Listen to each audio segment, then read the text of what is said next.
असांजो मक़सदु छा आहे यूट्यूब चैनल ठाहिण जो उन मां असां इज़त भरियो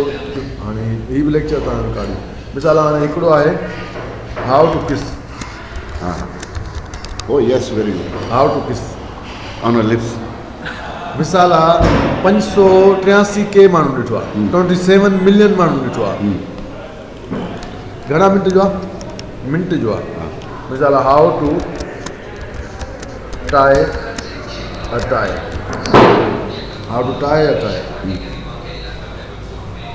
76 मिलियन ॾिठो आहे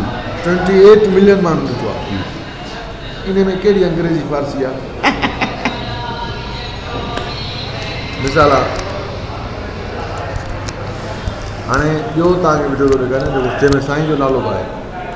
हाउ टू मेक साइन छा हाउ टू मेक साइन छा आहे सिग्नेचर हाउ टू मेक सिग्नेचर कीअं कजे सभिनि जो मसइलो आहे 3.8 मिलियन 6 years 6 महीननि 6 सालनि खां उनजी कमाई खाए पियो इन नंढड़ी वीडियो आहे 5 मिंटनि जी वीडियो आहे हीअ छा आहिनि हीअ आहिनि सर्विसिस आहिनि या तरीक़ा आहिनि टीचिंग आहिनि ऐं ग्लोबल मसइला आहिनि यूसी लेवल जा न आहिनि इंटरनेशनल Yes. यूसी लेवल ते कंदव त पोइ 2-3 माण्हू आहिनि हुते 2-3 तव्हांखे ॾिसंदा ग्लोबल रीच जे लाइ वरी ग्लोबल टॉपिक्स खे टच करणो हाँ ईअं त आहे न ईअं आहे ॾिसो अट्रैक्शन ई ॾिसो चहिरे मां थींदो न टॉपिक कहिड़ी आहे माण्हुनि खे अट्रैक्ट करे ॾिसो किस हूंदी त दुनिया सॼो चुमनि जे कढे त भाई महीने में ई हाणे त मिलियन व्यूअर्स इहा शइ जेका आहे तालीम ते घटि ईंदा पर तव्हांजी स्पेशल आहे असां वरी ॿियो कुझु करे नथा सघूं त पोइ हाणे असां इहो अहिड़ियूं शयूं करे पर माना न सिग्नेचर छा आहे ज़बरदस्त खे त तव्हां छॾियो उहो त मां तव्हांखे रुॻो ॾेखारियो आहे त पर सिग्नेचर त कीअं कजनि ॾिसो केतिरनि सभिनी जो टाई जो छा आहे सॼी दुनिया थी पाए हाउ टू गिव बेटर लेक्चर हाउ टू टेक टी इन में कहिड़ी भला बेहयाई आहे या छा आहे न न न न पर हाणे उहो वरी असांजो पंहिंजो बि ॻाल्हि न 33 के ॾिसो हिकिड़ो चैनल आहे लियाकत मेराणी साहब पाण पियो हलाए वाकई लियाकत मेराणी साहब आहे ॿियो हिकिड़ो अलाए केरु माण्हू आहे ख़बर न आहे केरु आहे वीडियो हलाए पियो लाज़मी आहे त तव्हां पंहिंजे नाले सां ॿियो चैनल ठाहियो तव्हांखे असांखे पैसा कमाइणा आहिनि सुठी इज़त भरिया करे सघूं था न छा आहे हिकिड़ो त लियाकत मेराणी साहब आहे तालीम जे मथे भला हिते कहिड़ो असांखे लाइसेंस थो पे करिणो पए या थाणे ते दरख़्वास्त ॾियणी थी पए ॿिए चैनल ठाहिण लाइ ॿियो चैनल ठाहियो हिकिड़ो तव्हां इहो पंहिंजो कयो पिया क़ौमी कमु ॿियो कयो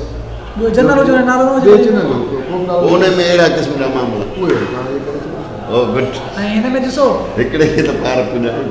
ॿियो हिन में छा थींदो साईं वॉइस जेकॾहिं तव्हांजो आहे न मतिलबु छो त मुंहिंजो वॉइस ॾींदो त माण्हू मूंखे सुञाणींदा इन वॉइस खे चेंज करे सघो था माना केरु तव्हांजो वॉइस ॿुधे आवाज़ु हिकिड़े खे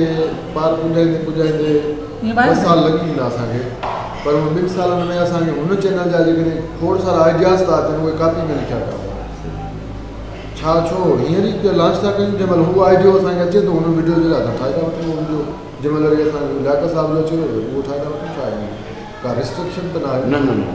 कमु शुरू करिणो बसि ज़बरदस्त न पोइ असां वरी हाणे पोइ चैनल अहिड़ो ठाहींदासीं ज़ोरदार क़िस्म जो बसि टू ड्रिंक टी चैनल पहिरीं मथे बूस्ट थी वञे हा पोइ पंहिंजी ॻाल्हि जेको बि असांजो मक़सदु आहे उहो घणनि माण्हुनि ताईं पहुचे न पहिरीं उहे शइ ॿी ॻाल्हि आहे त इन्हनि ॿारनि खां 50 सिलेक्ट ॿारनि खां टाई कीअं बदिजे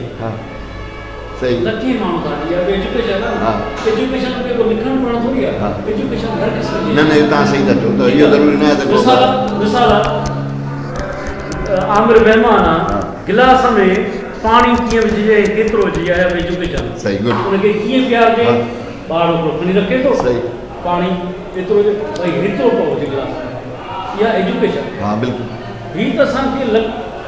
असांखे आज़ादी जो चंड 1845 में जीअं किरियो ठीकु आहे उन खां पोइ हीअ पाकिस्तान जे अंदरि हुननि हरामनि जे एजुकेशन जी रिप्लिका आहे न जिन जे माण्हुनि खे ज़हन में बंदि करे चयो अथनि त रुॻो लिखणु पढ़ण जी तालीम आहे हर क़िस्म जी तालीम हर क़िस्म ठीकु आहे असुल टीचिंग त उहा आहे ठीकु आहे हर क़िस्म जी तालीम गिलास में पाणी कीअं विझे भले ॿार ॻाल्हाए बि न कुझु बि सही विझणो आहे पोइ इहा लैंग्वेज कहिड़ी आहे ग्लोबल लैंग्वेज आहे